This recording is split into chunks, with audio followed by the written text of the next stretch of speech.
അപ്പോൾ guys intro കണ്ടപ്പോൾ എന്താണെന്ന് മനസ്സിലായല്ലോ. നമ്മളിന്ന് സിമ്പിളായിട്ട് എങ്ങനെ ഒരു വെജിറ്റബിൾ റൈസ് ഉണ്ടാക്കാമെന്നാണ് നോക്കുന്നത്. വെജിറ്റബിളായിട്ട് ഞാൻ എടുത്തിട്ടുള്ളത് സവാളയും തക്കാളിയും പൊട്ടറ്റോയുമാണ് എടുത്തിട്ടുള്ളത്. എന്നിട്ട് അത് ഞാൻ ഇങ്ങനെ അരിഞ്ഞു വെച്ചിട്ടുണ്ട്. ഇത് എൻ്റേതായിട്ടുള്ളൊരു റെസിപ്പിയാണ് കേട്ടോ. അപ്പം അത്യാവശ്യം നല്ല ടേസ്റ്റൊക്കെ ഉണ്ടായിരുന്നു. ഞാൻ പ്രതീക്ഷിച്ചതിനേക്കാളും നല്ല ടേസ്റ്റ് ഉണ്ടായിരുന്നു. അപ്പോൾ എല്ലാവരും ഒന്ന് ട്രൈ ചെയ്ത് നോക്കാം. സിമ്പിളാണ്. എന്നാൽ ഞാൻ ഒരു സോസ് പാനിലേക്ക് വെള്ളമൊക്കെ വറ്റിയപ്പോൾ എണ്ണ ഒഴിച്ചു കൊടുത്തിട്ടുണ്ട്. നിങ്ങൾക്ക് ഗീ ആയാലും യൂസ് ചെയ്യാം. എന്നിട്ട് 2 ക്ലോവ്, 2 ഏലക്ക, ഒരു പട്ട, ഒരു കുഞ്ഞു പീസ് പട്ട, അതൊന്ന് പൊട്ടി വരുമ്പോഴേക്കും നമുക്കതിലേക്ക് നമ്മൾ അരിഞ്ഞു വെച്ചിട്ടുള്ള വെജിറ്റബിൾസ് ഇട്ട് കൊടുക്കാം.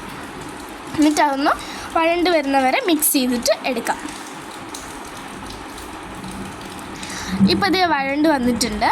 ഇനി നമുക്കതിലേക്ക് മഞ്ഞൾപ്പൊടി, മസാലപ്പൊടി, അതായത് നമ്മൾ ഈ ജീരകവും എല്ലാം കൂടെയൊക്കെ ഇട്ട് പൊടിക്കുമല്ലോ, ആ മസാലപ്പൊടി, എന്നിട്ടൊന്ന് മിക്സ് ചെയ്യാം. ഞാനിപ്പോൾ ഇതിനകത്ത് മുളക് പൊടിയൊന്നും ഇടുന്നില്ല. അപ്പോൾ നിങ്ങൾക്ക് എരിവിന് വേണ്ടിയിട്ട് മുളക് കീറിയിട്ട് ഇടാം, നടുക്ക് വെച്ച് കീറിയിട്ട് ഇടാം.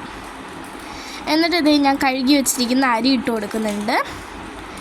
എന്നിട്ട് അത് കുക്കാവാൻ പാകത്തിനുള്ള വെള്ളം ഒഴിച്ച് കൊടുക്കുന്നുണ്ട്.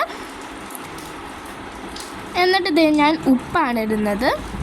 ആവശ്യത്തിന് ഉപ്പ് ഇട്ടിട്ട് നിങ്ങൾക്കൊന്ന് ടേസ്റ്റ് ചെയ്ത് നോക്കാം. ഇളക്കിയിട്ട് കുറവുണ്ടെങ്കിൽ വീണ്ടും ഇട്ട് കൊടുക്കാം. എന്നിട്ട് അടച്ച് വെക്കുക, വേവിക്കുക.